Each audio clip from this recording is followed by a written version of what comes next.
Olá, sejam todos muito bem-vindos a mais um programa Caminhos Eficientes. Hoje a gente vai ficar com a palestra da doutora Thalita Pazzetto.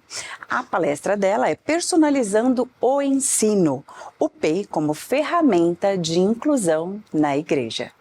Um prazer estar com vocês aqui mais uma vez, em mais uma palestra, né? Então, sempre importante esse trabalho, né, de formar pessoas, de poder trazer informação, de poder transformar vidas, né? E aqui estamos para falar hoje de um tema que é o plano educacional individualizado.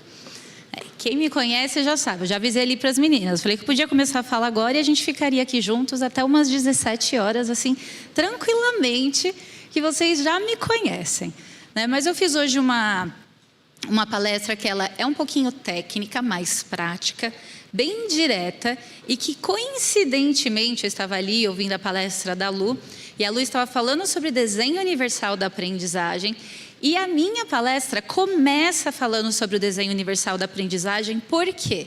Porque o desenho universal da aprendizagem, ele é a base do que a gente chama de plano educacional individualizado, e eu vou explicar tudo isso para vocês. Para mim, não tem imagem melhor que descreva o que é desenho universal da aprendizagem.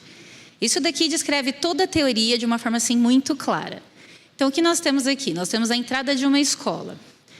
Inclusive, eu já mostrei essa imagem, acho que uns 3 anos atrás, aqui numa palestra. Aqui, nesse mesmo lugar.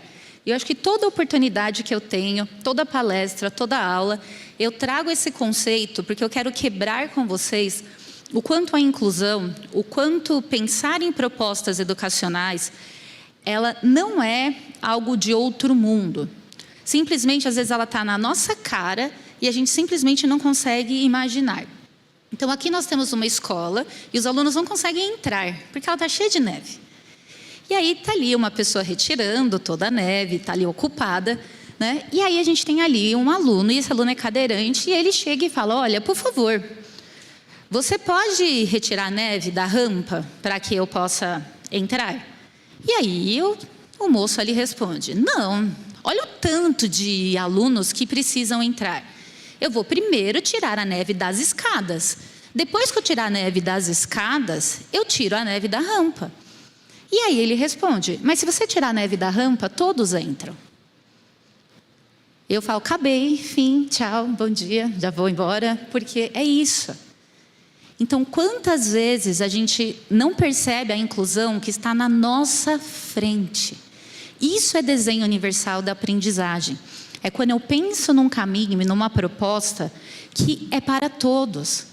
Então, às vezes eu foco: mas isso daqui é para todo mundo que é típico. E eu vejo a diferença, eu vejo a inclusão como algo que vai me dar um trabalho a mais, como algo que eu preciso pensar de forma diferente, como algo que eu vou ter que desenvolver algo à parte.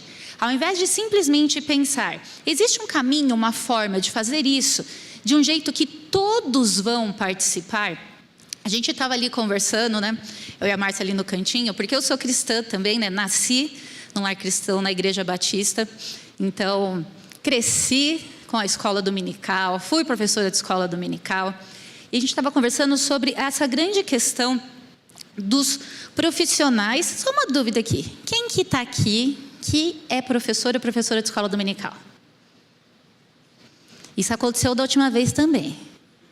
E aí eu falei uma fala, eu vou falar de novo. Todo mundo da igreja deveria estar aqui. Não é só os professores de escola dominical. Porque quando a gente fala de inclusão, a inclusão é na igreja como um todo. Deveria estar aqui todo mundo. Por quê? Porque a inclusão é a família que chega, é a mulher, é a mãe, é o pai, é o adolescente, é a criança. Mas a gente acaba terceirizando isso para o setor da escola dominical. Então, olha essa imagem. Quem tem que estar com as portas abertas para receber a inclusão? É a igreja como um todo. Não é o setor da escola dominical. Então, aqui a gente tem a possibilidade, pelo digital, por estarmos conversando, dessa informação chegar muito longe. Então, sim, todo mundo da igreja deveria ter essa formação. Porque estudar sobre inclusão, ter esse conhecimento é o que faz a diferença. E isso é o desenho universal da aprendizagem. Ter o conhecimento do quê? De que nossas crianças, sim, aprendem de forma diferente do que os adultos. Se a gente tivesse com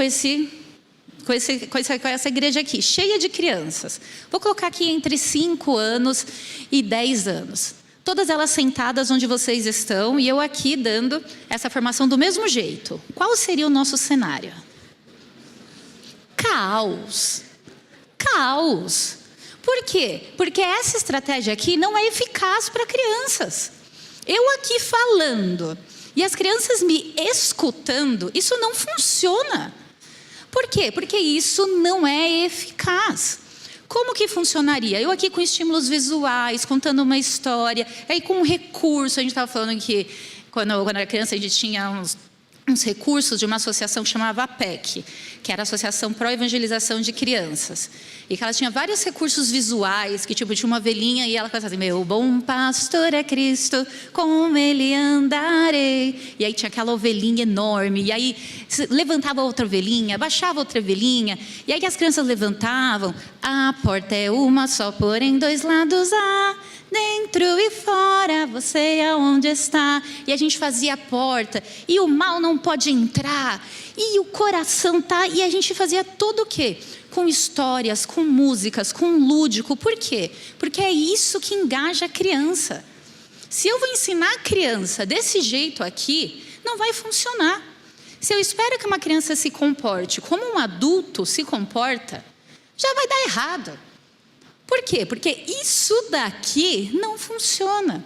Quando a gente pensa em inclusão, em adaptação de ensino, eu preciso primeiro ter muita clareza de quem é o meu público.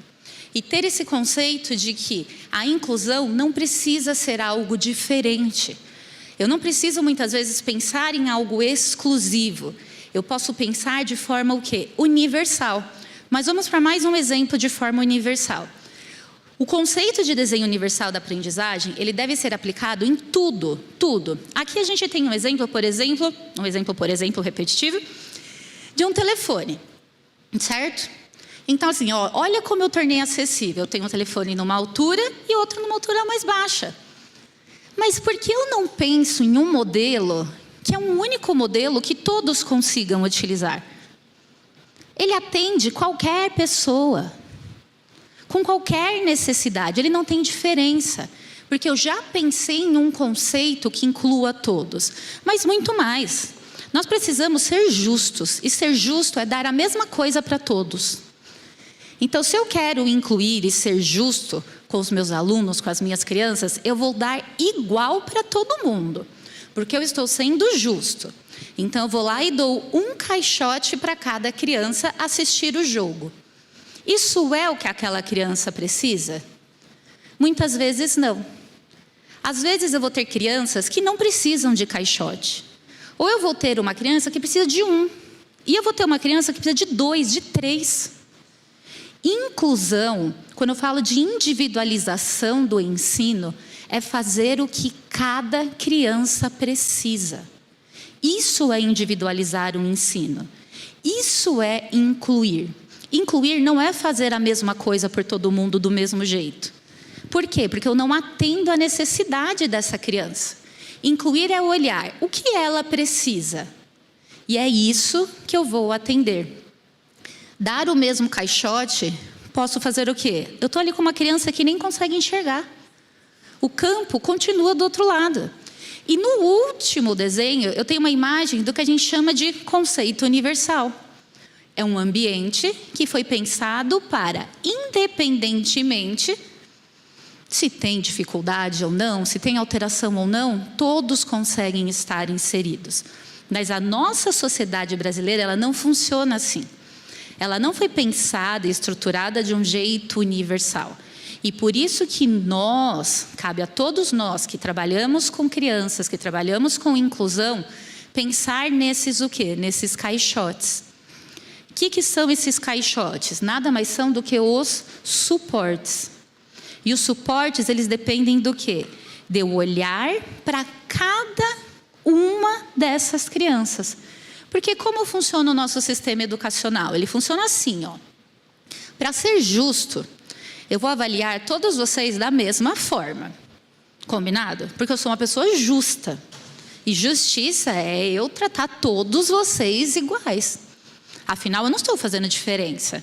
Então, vamos fazer o seguinte. Eu vou avaliar a capacidade de vocês de escalar aquela árvore. Bora lá? E aí você olha ali. Não estou comparando nossas crianças a animais. Longe de mim. Não que eu tenha 2 em casa. Sei como funciona. Mas qual é a questão? Onde isso é inclusão? Quando eu viro e falo, é a mesma proposta. Não, as crianças são diferentes. As crianças têm habilidades diferentes, elas têm dificuldades. E quando eu penso em avaliá-las do mesmo jeito, eu não estou incluindo, pelo contrário. Eu estou muitas vezes deixando de olhar para habilidades que elas têm. E habilidades que são muito boas. Por exemplo, a parte de instrumentos musicais. Deus não me deu essa habilidade. Já tentei mais de uma vez. A minha mão esquerda não entende que ela pode tocar num tempo diferente da mão direita. E olha que eu já tentei. Mais de uma vez. Já tentei no piano, já tentei no violão. Se toda a minha capacidade fosse só pela habilidade musical. Nossa, Thalita, você não serve para nada. Você não consegue tocar um piano. Sim, porque Deus me deu o dom do ensino. Agora me coloca para dar uma aula, me coloca para ensinar.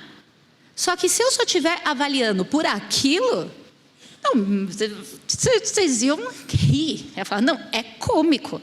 A professora olhava para mim e falava assim, Thalita, é outro tempo, não vai. A minha mão está tocando no mesmo tempo da mão direita, ela não entende. Não entende que clave de Fá é uma nota e clave de Sol é outra. Para ela está olhando e está tocando as duas igual.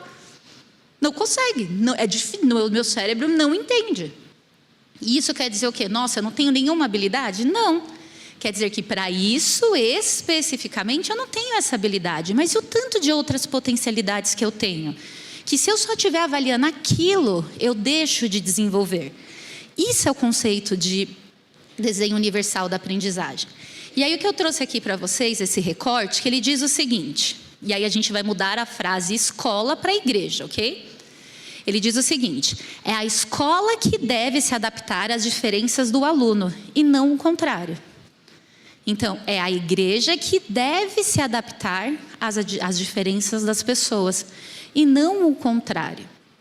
Quantas pessoas já tentaram vir à igreja? Famílias com crianças atípicas, famílias com crianças TEAs e não conseguiram. E isso eu digo por experiência própria, porque eu sou mãe de 2 crianças atípicas. Eu já em várias igrejas vou mandar mensagem e falar assim, não estou indo embora, porque não dá para ficar. Seja por conta de sensibilidade auditiva, seja porque às vezes, por exemplo, em igrejas que eu vou, agora não. Agora meus filhos já têm 7, 8 anos de intervenção. Estão super desenvolvidos, mas quando meu filho era pequeno, a minha filha tinha muita sensibilidade auditiva, se a gente adentrasse num culto, eu tinha que sair. Eles não conseguiam ficar na parte do louvor. Eles tampavam os ouvidos, começavam a ficar irritados, não conseguiam. Então, dependendo da igreja que eu ia, dependendo de como era o louvor, meus filhos não conseguiam ficar. Então, se a igreja, por exemplo, tinha uma sala separada já desde o começo, meus filhos conseguiam ficar. Agora, se eu tivesse que vir com eles para o culto, para depois separar, para daí eles irem para a sala deles, eles já não conseguiam ficar. Então, percebam como, até essas nuances da forma como funciona, para a família que é atípica, isso faz diferença. Às vezes, para a família que não tem uma criança com alteração, ela nem pensa nisso.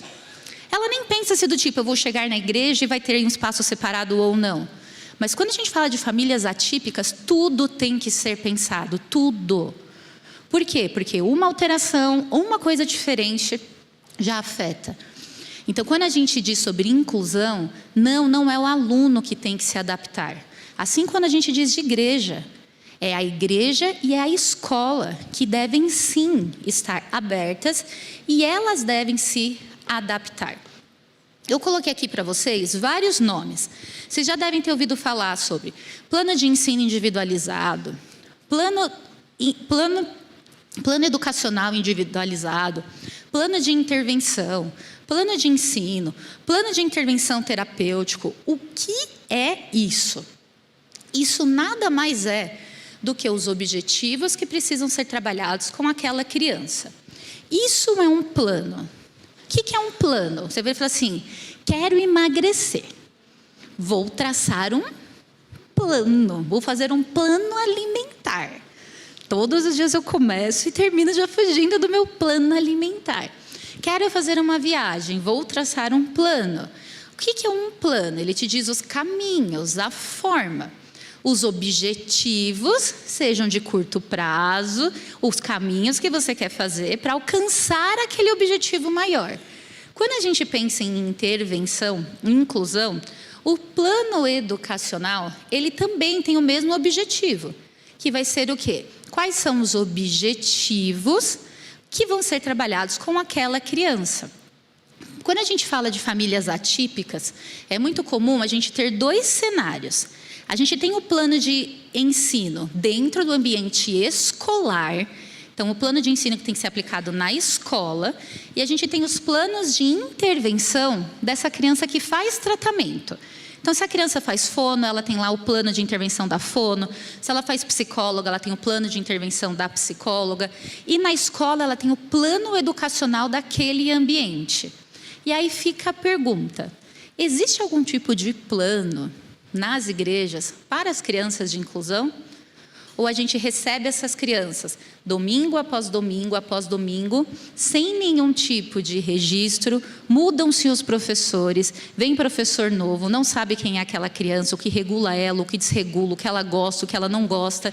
E aí, a cada domingo, ficam se fazendo testes com aquela criança, sendo que, se existisse alguma forma de registro, de informação, saberia-se, por exemplo, que quando bate palma, aquela criança desregula. E se aquilo tivesse anotado em algum lugar, o professor, quando viesse, já saberia. Bom, tem esse aluno aqui, ele é de inclusão, não sei o quê. Ok, não vamos bater palmas. Gente, são informações tão simples, tão fáceis. E isso também no ambiente escolar, ok? Porque as próprias escolas também não fazem isso. E as escolas não fazem isso, são informações ricas que se perdem. A cada ano é como se, quando virasse o ano, a gente resetasse o aluno. Então, a professora ficou ali o ano inteiro construindo um trabalho com ele, conheceu ele, aprendeu sobre ele, tudo que regula ele, tudo que desregula, como ele funciona, como ele aprende. Ela virou especialista naquele aluno. Terminou o ano, ele mudou de professora, reseta, voltou para o zero. A nova professora tem que aprender tudo de novo. Tudo. Por quê? Porque não existe o bendito plano educacional. Isso não está registrado. E isso, quando a gente pensa nas igrejas, também. Não estou falando, às vezes, de receber pontualmente uma pessoa que vem visitar, mas estou falando daquelas crianças que vêm de forma recorrente. E a Lu trouxe, a gente fala muito sobre o autismo, porque o autismo tem sim uma visibilidade maior por conta do impacto e do prejuízo que ele traz. Mas quando a gente pensa nos transtornos de forma geral, quantas crianças com transtorno de déficit de atenção e hiperatividade, o chamado TDAH, mas o hiperativo mesmo, vocês não estão aqui julgando as mães, falando que as mães não dão educação, porque a criança não consegue ficar aqui parada. Eu dei esse exemplo aqui, falei assim, gente, olha essas escadas, a última vez que eu vim. Se você é criança, você não quer passar no meio desse corrimão? Olha essa escada. Não, imagina que você é criança. Gente, pare e olhe o espaço onde vocês estão. Se você é criança, você não quer descer correndo e subir correndo isso daqui? Não, de verdade. Parem e olhem por alguns segundos. Aí a criança vem aqui e você quer que ela fique imóvel. Não, gente, a vontade de passar por debaixo aqui é muito grande. Desculpa, mas olha esse ambiente. Por quê? Porque ele não é um ambiente pensado para crianças. Entendem?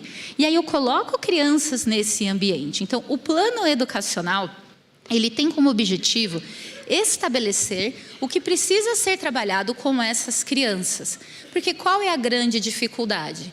A escola, e isso em qualquer lugar, a gente trabalha da mesma forma. Ou seja, a gente tem essa tendência de colocar os alunos todos dentro de uma caixinha. O professor ensina da mesma forma. Só que os alunos não são iguais. Eles têm necessidades diferentes. Eles têm potencialidades e dificuldades diferentes. Então, não vai funcionar se eu ficar tratando os alunos todos o quê? Da mesma forma. O plano educacional individualizado, ele é importante porque ele é o que a gente chama de recurso de acessibilidade. Ele permite com que essa criança de inclusão tenha um trabalho direcionado para ela. Porque o que acontece, na maioria das vezes, é que a criança de inclusão está na sala de aula sem fazer nada. Nada. Ela está ociosa. É isso que ela está fazendo em sala de aula, ok? As outras crianças estão fazendo as atividades, estão com material didático, estão ali seguindo e aquela criança está fazendo nada. Em exceções, quando a família tem condições, que essa criança tem um AT, que é um acompanhante terapêutico, quando essa criança tem um professor especializado, aí nessas exceções, essa criança tem um trabalho direcionado, mas isso ainda é exceção. Na maioria das vezes, essa criança está em sala de aula fazendo nada.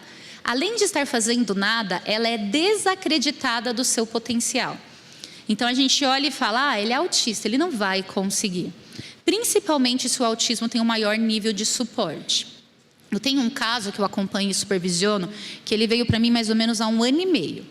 Ele é um menino autista nível 2 para 3 de suporte com deficiência intelectual. Bastante comprometimento da fala. Ele chegou para mim e ele estava no 5º ano.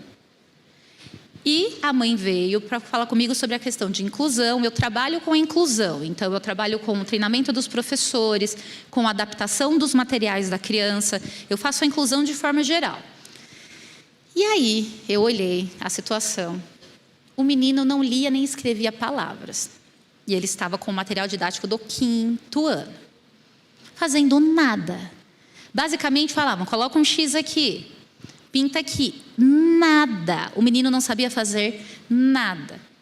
Aí eu cheguei para a mãe e virei e falei assim, como você se sentiria se eu falasse que, primeiro, nós vamos fechar o material do 5º ano?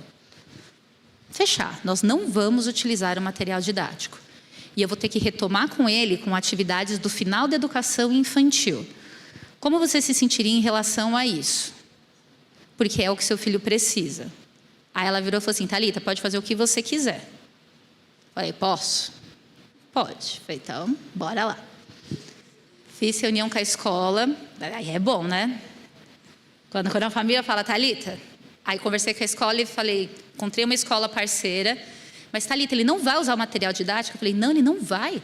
Primeiro, porque não faz sentido nenhum, ele não acompanha nada. Qual é o sentido dele estar com esse material didático? Ele é uma criança que ele precisa de 100% de adaptação.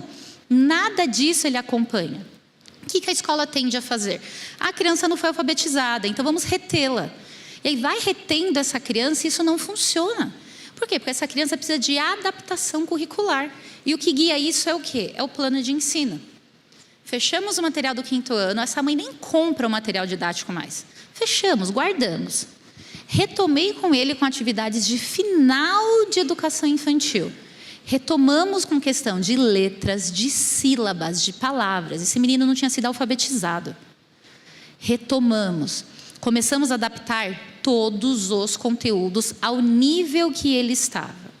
Isso tem 1 ano e meio. Ele está no 6º ano. Ele já está lendo pequenos textos. Ele escreve frases curtas. O menino está fazendo fração. A escola em choque. Como que ele consegue? Porque nós adaptamos. Nós olhamos para ele. Nós olhamos para o potencial dele. Quando eu cheguei, o menino estava fazendo nada. Por quê? Porque ele não consegue. Mas calma, quem disse que ele não consegue? Ninguém olhou para esse menino.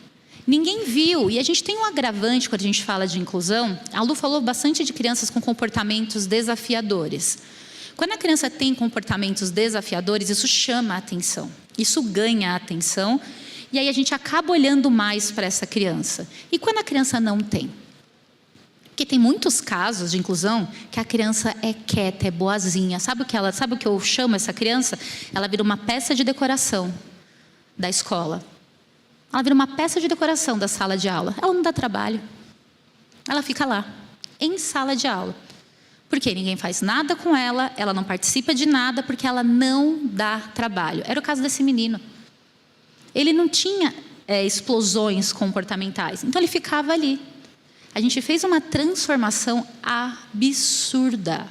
Absurda. Hoje ele está incluído nas festas escolares, ele nunca tinha participado de uma apresentação.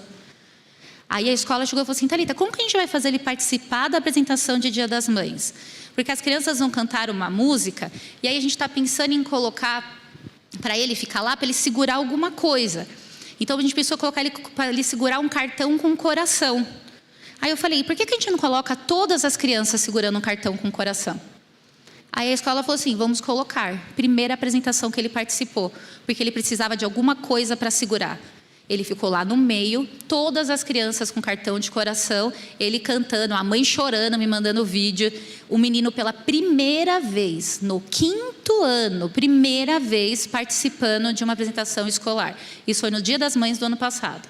Depois, na festa junina, no final da festa junina, o menino já estava lá cantando, fechando a festa junina, ele cantando, fazendo uma apresentação. Porque daí descobrindo, o menino adora cantor. E aí, adora palmas. E estava lá um menino apresentando para a escola inteira, ele e mais uma criança autista, no final da apresentação de toda a escola. Por quê? Porque começaram a olhar para essas crianças. Isso por conta de um direcionamento, do tipo, isso que está fazendo não está funcionando. Não é o que essa criança precisa. Então, o plano educacional individualizado, ele é um direito das nossas crianças de inclusão. E muitas famílias não sabem disso. E eu falo que cabe também à igreja ser fonte de conhecimento para essas famílias. De chegar para essas famílias e falar assim, você sabia que seu filho tem direito a isso? Você sabia que seu filho, por ser uma criança deficiente, por ser uma criança autista, a escola tem que prover um profissional especializado? Eu vou daqui a pouco chegar aqui, deixa eu ver. Daqui a pouco a gente chega e eu retomo esse assunto, né? Mas vamos contar aqui continuar do PEI. O PEI deve conter o histórico de aprendizado, inclusive os conteúdos que os estudantes já dominem previamente. Por quê? Qual é a grande questão? É aquilo do resetar. A gente não tem um histórico de aprendizado dos alunos. E mesmo na igreja, a gente tem as salas que vão progredindo em idade. E quando a gente pensa na igreja, a gente ainda tem uma questão que é a rotatividade dos professores, que é muito maior. Que às vezes é a escala. Então, você tem vários professores cuidando dos mesmos alunos. Então, se eu não tiver uma forma de registro para compartilhar essas informações, isso se perde. Eu ia falar como é que... voltou. Isso se perde. Então, eu preciso ter um tipo de histórico. Isso ajuda e facilita para nós. Na escola, quem deve elaborar o PEI? Eu brinco quando as famílias me perguntam, mas Thalita, eu vou lá na escola, vou falar, ok, vocês têm que fazer o PEI. Quem tem que fazer o PEI? Eu brinco assim, gente, não me interessa quem vai fazer. Se vai ser a coordenadora, se vai ser a diretora, se vai ser a professora, se vai ser a professora do AEE. Alguém da escola vai fazer. Porque é responsabilidade da escola te dar esse documento. Então, é responsabilidade da escola, sim, ter um documento que vai guiar as adaptações. Onde isso está garantido por lei? Isso está garantido no Estatuto da Pessoa com Deficiência, na nossa lei brasileira de inclusão. Vocês vão ter um monte de parecer e normativa que fala sobre o PEI, mas nada disso tem efeito de lei. Toda vez que vocês forem orientar uma família a respeito de inclusão, vocês precisam se basear na lei brasileira de inclusão, que é o Estatuto da Pessoa com Deficiência. Mas, Thalita, eu fui lá, li e não achei PEI. Você não vai achar mesmo. Por quê? Porque o governo é esperto. Então, se você for lá ler, não está PEI. Não está lá, Plano Educacional Individualizado. Só que quando você chegar lá no artigo 28, vai estar falando tudo o que precisa ser feito em relação à inclusão. E vai estar falando que essas crianças precisam de planos individualizados, que elas precisam de adaptações para serem inseridas. Se a escola não quer chamar de PEI, tudo bem. Você vai perguntar, você pode então me passar o documento de como estão sendo feitas as adaptações do meu filho? Você pode me passar então o plano de como está sendo aplicado o conteúdo? Porque isso está na lei. Então, posso não chamar de PEI, mas eu preciso ter uma forma sim, e isso é direito das crianças, e cabe a nós o quê? Orientar também esse direito. Entrou uma imagenzinha ali no cantinho, ó, aí eu acho que bloqueou para passar. Quem tiver aí mexendo na parte de tecnologia, passa para mim, ou tira, obrigada. Então, qual é a questão? O PEI vai ter o quê? Os objetivos. Olha o que está escrito ali na parte dos objetivos. Leiam comigo. Só essa primeira linha. Vamos lá. Leia, como a Lu falou. Leitura compartilhada. Leiam ali comigo. Ó. Objetivo. O PEI visa estabelecer metas. Calma. O que está escrito aí? Metas realistas. Thalita, senta ali no piano e vai tocar o hino 9 do cantor cristão Santos. Santos. Não, isso não é realista. Porque isso não é realista. Quantos objetivos a gente impõe para essas crianças que não são realistas? Então, quando tu pegava o caso daquele menino que estava no quinto ano, com o material didático do quinto ano, onde aquilo era realista? O objetivo do plano educacional individualizado é estabelecer metas realistas. E aqui entram conversas difíceis. Por que conversas difíceis? E cabe a nós que somos os profissionais termos sim essas conversas. Igual eu cheguei para essa mãe e falei, como você se sente se eu te falar que o que eu vou precisar trabalhar com seu filho, que está no quinto ano, são coisas do final da educação infantil. Vocês acham que isso é confortável de se falar para uma mãe? Óbvio que não. Mas eu não posso ser mais uma pessoa e mais uma profissional que vou iludir essa família. Eu preciso ser clara sobre o que o caso precisa.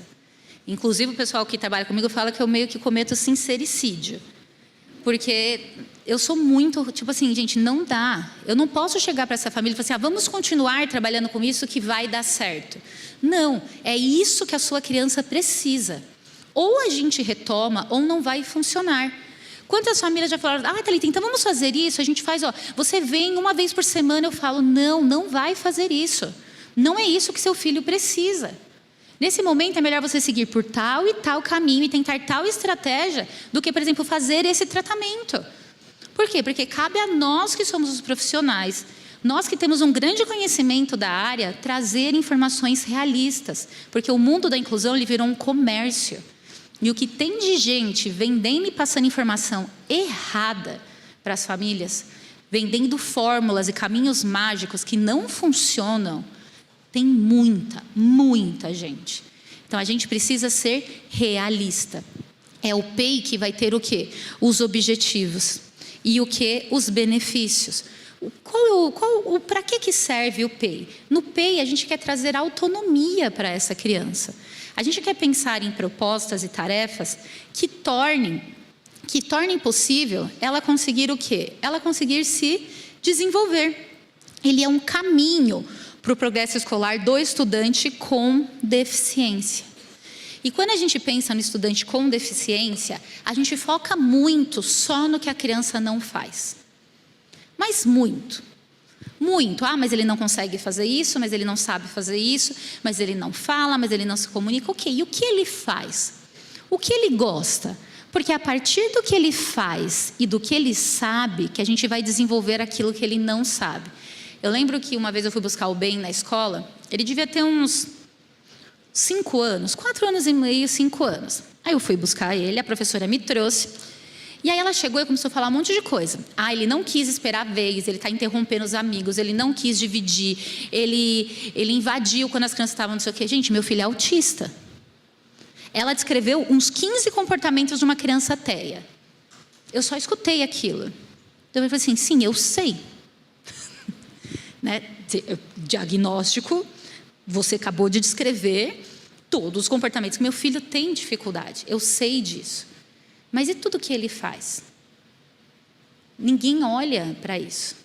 O Benjamin era uma criança desde muito cedo com um potencial cognitivo absurdo. Ele tinha altas habilidades. Ele tinha uma discrepância entre o grupo dele de 2 a 3 anos a mais de conhecimento. Mas ninguém observava isso. Eu lembro de uma situação que aconteceu que foi muito pesada. Vocês acham que porque eu sou profissional da área, com doutorado, eu não passo por isso, não? Não, vocês acham... Não, gente, não. A família atípica passa por cada coisa. Eu descobri que meu filho não estava na sala dele, que ele estava na sala de crianças menores, por uma foto na época no Facebook. Eu olhei e falei assim, o que o Benjamin está fazendo aqui com os bebês? Eu falei, as crianças da sala dele estão aqui, o que o Benjamin está fazendo aqui com os bebês? Porque o Benjamin era uma criança não oralizada. Quem vê hoje o Benjamin não imagina como era quando nós iniciamos o tratamento. Isso é a diferença de uma intervenção precoce de um tratamento direcionado. Nós iniciamos um tratamento com 1 ano e meio. Hoje, semana que vem, ele vai fazer 9 anos. Foram 7 anos de tratamento intenso. Estou eu lá passando pelo Facebook. Vejo lá o Benjamin passando numa caixa de papelão, uma bola com um espaço deste tamanho, e o Benjamin passando uma bolinha para essa caixa. Aí lá vai eu questionar a escola. A escola nem sabia que eu tinha mestrado, doutorado na área, professora universitária, blá, blá, blá, porque eu não falo, eu fico na minha. Ali eu estou como mãe. Elas explicam tudo e eu fico, legal, estou na minha. Deixo a escola descobrir em algum momento por conta própria. Aí ela veio e me fala, então, sabe o que é? Porque na turminha dele, as crianças já se comunicam, as crianças já seguem comandos, e ele fica muito melhor com os bebês. Aí a gente deixou ele lá. Eu ouvi aquilo, eu virei e falei assim, mas vocês perceberam? O Benjamin tinha 2 anos e meio. O Benjamin não falava nada. Se você perguntasse assim para o Benjamin, Benjamin, qual é o número 38? Ele ia lá com o dedinho dele, ou ele pegava você e te levava até onde estava o 38. Qual que é o D? Ele te mostrava. Onde está escrito pato? Ele te mostrava. Em inglês, onde está square? Cadê o losango?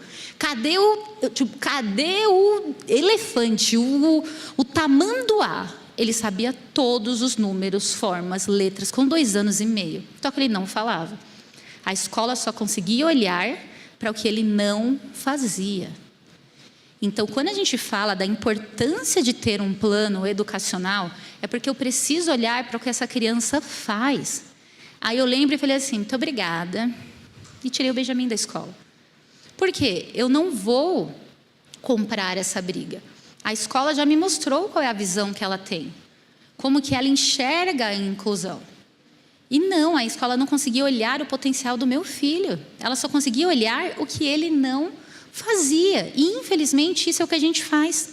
A gente olha para a criança que chega de inclusão e a gente fala, mas ele não faz isso, mas ele não faz aquilo, mas ele precisa daquilo. A gente só olha o que ele não faz. E para aquela família isso dói. Isso machuca, porque parece que o nosso filho só é problema. Parece que o nosso filho é só não consegue. Não consegue, não faz, não sabe. Nunca vem um, conseguiu, nossa, não fez isso. Não, é sempre o não conseguiu, não fez, bateu, empurrou. Então, é importante que a igreja, como esse local de acolhimento, tenha esse olhar também para o que a criança faz. O PEI não é fixo. Ou seja, essa criança vai evoluir. É para isso que a gente trabalha. Então, a ideia é que a gente vá atualizando esse documento conforme a criança vá se desenvolvendo.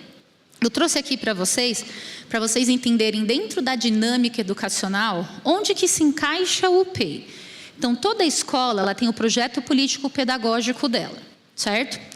E aí, a gente tem também o chamado plano de ensino, que é a forma como vai ser conduzidos os conteúdos ao longo daquele ano escolar. Além do plano de ensino, eu tenho o plano de aula, que é como eu vou trabalhar aquele conteúdo naquele dia, em qual formato. A criança de inclusão, ela vai ter 2 documentos, ou deveria ter, que é o plano educacional individualizado, que é o documento sobre a inclusão dela na escola. Não é só de conteúdos, é tudo que ela precisa para estar no ambiente escolar. Desde autonomia, socialização, conteúdos, e para aquelas crianças que fazem parte do atendimento educacional especializado, que é um outro direito garantido por lei, que escola pública e escola privada deve ter, tem que ter um plano de atendimento educacional especializado nesses espaços.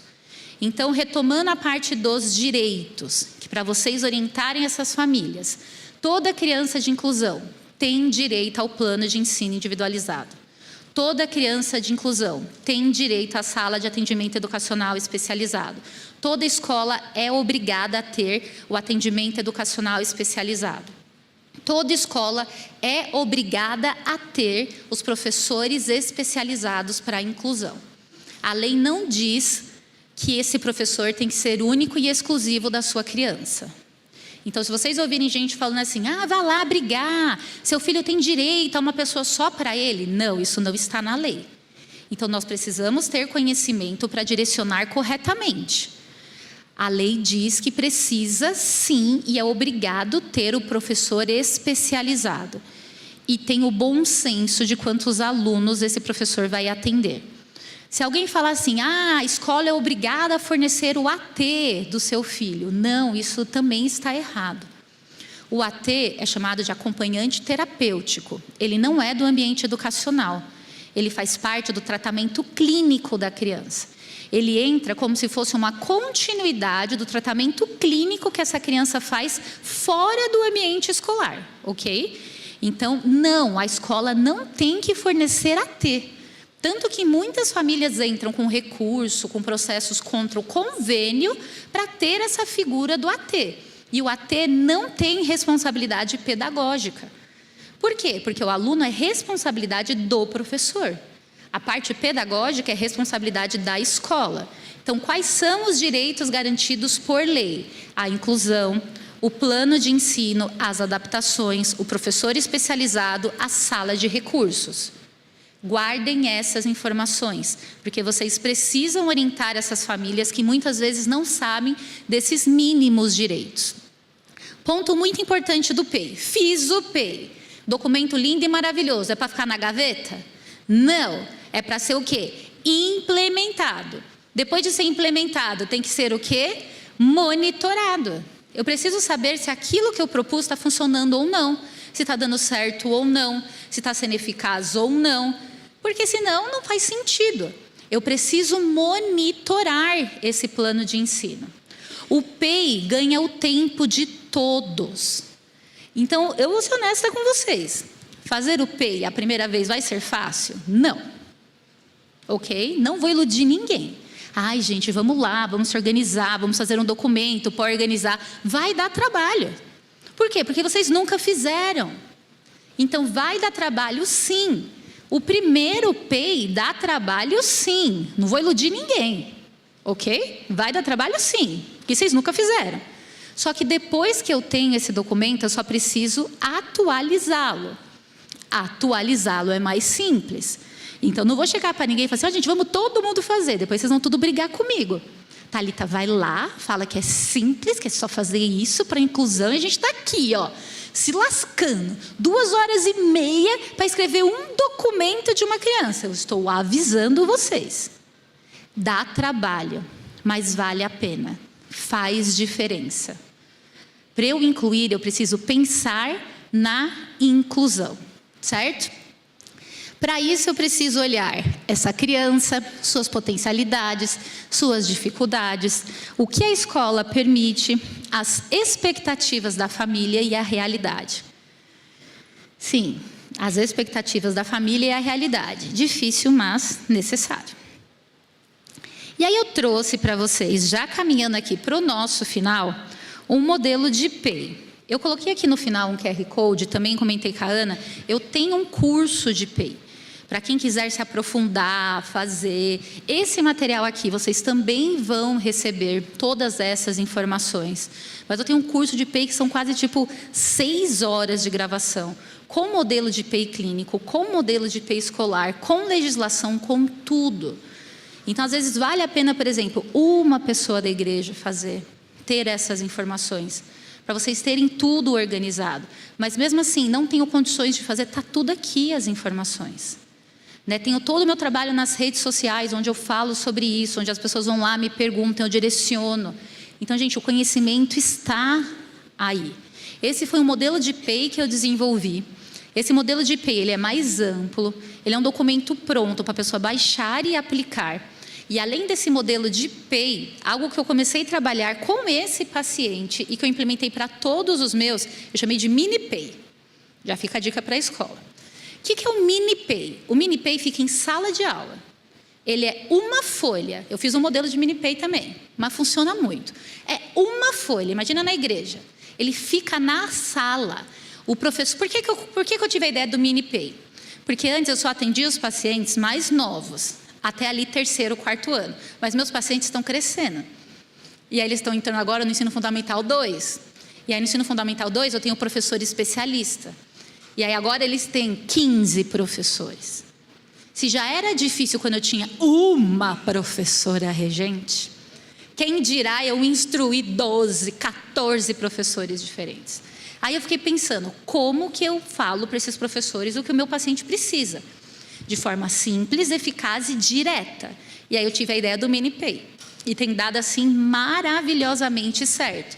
Então é como se fosse essas informações aqui resumidas. É uma folha. Não é frente e verso, que o povo não vai ler. É frente. Plastificada. Ok? Uma folha frente plastificada. Tem a carinha da criança, o nome dela. Idade, diagnóstico, simples, direto. O que regula, o que desregula. Potencialidades, dificuldades. No caso da escola, tem o nível atual de leitura, escrita, matemática e as adaptações em sala e para avaliação. Simples, direto. O professor entrou lá, ele dá aula para 350 crianças. Ele entra naquela sala, tá lá.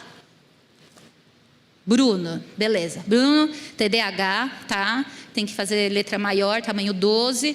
Tá no nível da leitura de frases, não tá no nível de leitura de parágrafos, tá bom. Já sabe. Ele entra lá, pega. Bia, tá. A Bia desregula, se molha a camiseta dela. Ela desregula se eu dou mais de 3 tarefas ao mesmo tempo, eu tenho que intercalar, tá bom. Direto, uma folha plastificada ali, em cima da mesa. Isso tem feito muita diferença. É o que eu chamo de mini IPEI, que surgiu por conta desse paciente. Porque eu ficava, como que eu vou formar tudo isso de professor? Eu fiz uma reunião com todo mundo antes da aula iniciar. Só que eu falei, não é suficiente. E aí eu falei, eu quero algo visual. Por quê? Porque quando eu mudo, quando ele avança, eu mando para a escola, atualização do mini IPEI. Uma folha.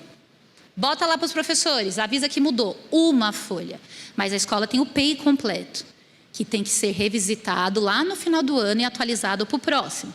Nome, data de nascimento, responsável, tipo de escola, estuda nessa escola há quanto tempo, data de elaboração do IPEI. É o primeiro IPEI? É uma atualização de IPEI? Elaborado por informações de saúde, diagnóstico, data do diagnóstico, tratamento que realiza, medicação. Qual o objetivo da medicação? Alguma outra informação de saúde relevante? Equipe escolar, tem AT? Se sim, é da escola? Tem professor especializado? Frequenta o AEE? Tem o plano do AEE? Quem é o professor principal? Quem é o coordenador? Autonomia, consegue se comunicar de forma oralizada? Se não, possui algum tipo de comunicação alternativa? Consegue ficar em sala sozinho? Consegue utilizar o banheiro sozinho? Consegue beber água sozinho? Gente, informações práticas para o dia a dia dessa criança. Possui mobilidade reduzida? Costuma ter crises? Sim, não. O que as causam? Em caso de crise, como proceder? O que ajuda o aluno a se regular? Principais dificuldades, principais potencialidades. Adaptações para o conteúdo e para as avaliações. Informações claras que fazem toda a diferença. Gente, não existe um modelo de IPEI. Aqui um modelo de IPEI clínico. Dificuldades e potencialidades. Claro, eu consigo ajustar isso à minha necessidade. Porque quando eu falo de inclusão, eu estou falando disso daqui. Isso é inclusão. Às vezes a gente só está olhando a pontinha. Mas incluir de verdade é complexo. Então, ter um modelo, e vocês podem fazer o modelo de vocês. Um modelo desenvolvido por vocês, que faça sentido para vocês, com as informações que vocês precisam. Só que vocês vão ter que parar, pensar e elaborar juntos. Mas vale a pena. porque isso faz diferença. O PEI ele vai otimizar, direcionar, facilitar e vai sim incluir. Ele é uma ferramenta fundamental de inclusão. Eu coloquei aqui o QR Code, depois vocês também vão receber na apresentação do curso que eu tenho de PEI. Então, para quem quiser se interessar, saiba que dá para aprofundar ainda mais. Eu deixei aqui também as minhas redes sociais, né? Então, meu Instagram, estou como doutora Talita Pazzetto. Lá no link da minha bio tem também o curso de PEI, o curso que eu tenho de alfabetização para crianças típicas, para crianças com TEA e muito conteúdo. Então, para quem já me conhece, já sabe que eu estou sempre lá conversando com vocês, tirando as dúvidas. Para quem não me conhece, fica aí o convite. Conhecimento é o que vai transformar a vida das nossas famílias. E cabe a nós, profissionais, escolas e igrejas, também fazer a nossa parte, que é dar informação para essas famílias e tornar a igreja, sim, um ambiente. A igreja deveria ser o ambiente mais inclusivo de todos, entre todos.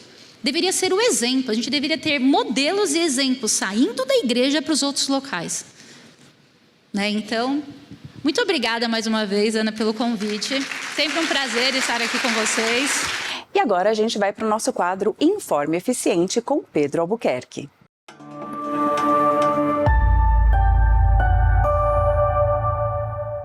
Opa pessoal, sou o Pedro, estamos de volta para mais um Informe Eficiente e hoje vamos falar sobre o impacto da alimentação e a rotina no autismo. Você pode até se perguntar, mas o que alimentação e rotina tem a ver com o autismo? Muita coisa, porque a sensibilidade sensorial dos autistas pode causar uma seletividade alimentar neles e também uma rotina estável na vida dos autistas pode ajudar com a rigidez cognitiva deles. Um acompanhamento com um nutricionista é muito importante para poder ver os nutrientes dessa criança, mas também tentar contornar essa seletividade alimentar com mistura de texturas e sabores, mas respeitando ela, obviamente. A rotina é outro pilar muito importante na vida dos autistas, porque ajuda a controlar a ansiedade e a imprevisibilidade da vida deles. Ficou interessado? Procura por nutricionistas especializados e terapeutas ocupacionais experientes em seletividade alimentar e rotina. Porque a comida saudável e a rotina diária geram um caminho eficiente para a vida confortável. E esse foi o Informe Eficiente de hoje. Nos vemos semana que vem.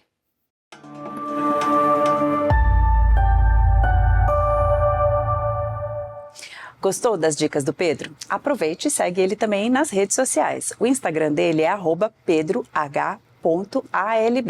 E agora a gente vai para o nosso quadro A Lei Garante com a doutora Luciana Tambellini.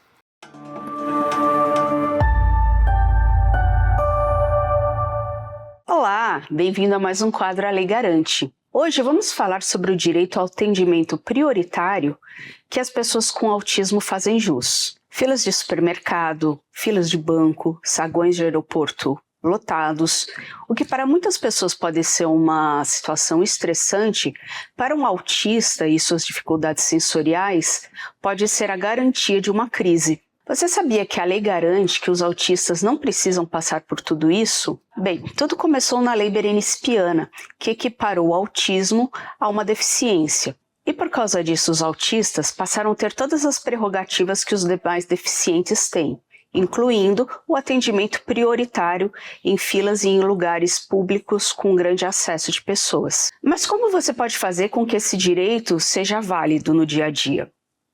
Bom, encontrando-se numa dessas situações de filas, dirija-se ao funcionário e diga que aquela pessoa é uma pessoa com autismo. Para isso você pode se valer ou do CEPTEA, que é a carteira de identidade do autista, ou de um laudo médico. Seja firme, você não está pedindo um favor. A prioridade é um direito seu e principalmente da pessoa com autismo que você acompanha. Mas o que fazer se mesmo assim esse direito à prioridade não for respeitado? Primeiro, mantenha calma, procure o gerente ou o responsável pelo estabelecimento e coloque a situação para ele. De novo, seja calmo, educado e firme, a lei está ao seu favor.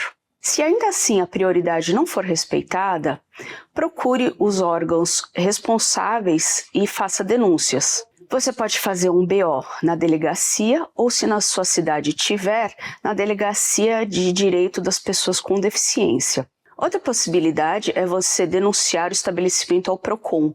E você também pode denunciar a situação e o estabelecimento no Disque 100, que é o Disque que recebe denúncias contra direitos humanos. Exigir um atendimento prioritário é uma questão de cidadania. É garantir que todos os espaços sejam inclusivos para as pessoas com autismo e pessoas com deficiência. Lute sempre pelos seus direitos. A gente se vê no próximo programa.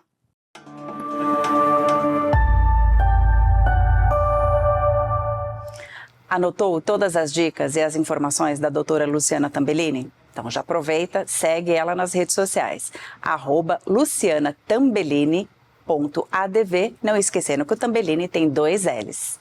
E agora a gente vai para o nosso quadro Com a Palavra, o Especialista.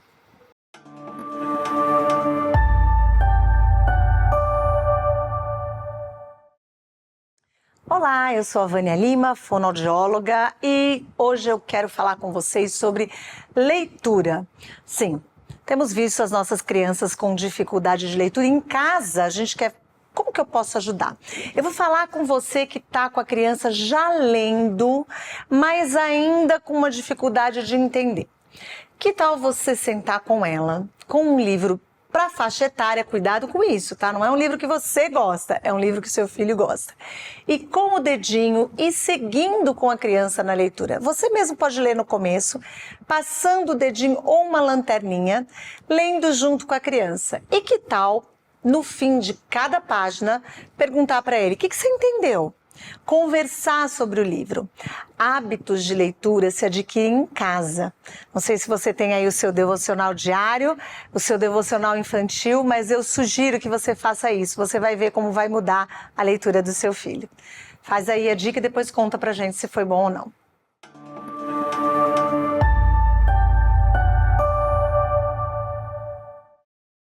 E agora a gente vai para o nosso quadro Caminhos de Esperança com a Eliana Bonxiday.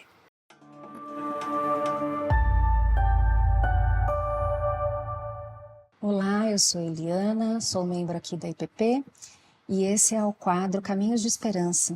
Gostaria de ler com você um salmo, está no capítulo 139, versículos 7 a 12. O texto diz assim: Para onde poderia eu escapar do teu espírito? Para onde poderia fugir da tua presença? Se eu subir aos céus, lá estás. Se eu fizer a minha cama na sepultura, também lá estás. Se eu subir com as asas da alvorada e morar na extremidade do mar, mesmo ali a tua mão direita me guiará e me susterá. Mesmo que eu diga que as trevas me encobrirão e que a luz se tornará a noite ao meu redor, verei que nem as trevas são escuras para ti. A noite brilhará como o dia, pois para ti as trevas são luz. Querido, você tem se sentido sozinho? Você sente que você está só nas suas batalhas, que ninguém te vê, que ninguém vê as suas lutas, o seu choro. Talvez o seu trabalho seja um campo de batalha, um campo minado, e talvez nem mesmo a sua casa traga o descanso que você gostaria de ter, né? Talvez até mesmo na sua família você enfrente lutas e que talvez até lá você se sinta sozinho. Mas se você se sente assim, leia de novo o Salmo, leia esses versículos de novo. A palavra de Deus diz assim, que em qualquer lugar que você estiver, o Senhor estará ali com você. Se você subir aos céus, o Senhor estará ali. Se você for ao abismo mais profundo, o Senhor estará ali também. Então, creia nisso. Quando você estiver para entrar num lugar que te apresente essa batalha tão difícil, ore esse salmo a Deus, diga para Ele assim: Senhor, eu estou entrando nesse lugar que me faz sentir ansiedade, que me faz sentir medo, mas eu sei que se eu subir ao céu, o Senhor estará lá comigo. Se eu descer ao abismo, o Senhor lá estará comigo também. E desfrute dessa presença de Deus. Peça a Deus para que você perceba a presença dele, porque o Senhor já prometeu que estaria conosco todos os dias até a consumação dos séculos, mas às vezes a nossa carne, não percebe que ele está conosco. Então, ore a Deus para que seus olhos sejam abertos e que você perceba a presença de Deus na sua vida e assim você desfrute e descanse do cuidado de Deus e da companhia de Deus. Que seja assim na sua vida. Amém.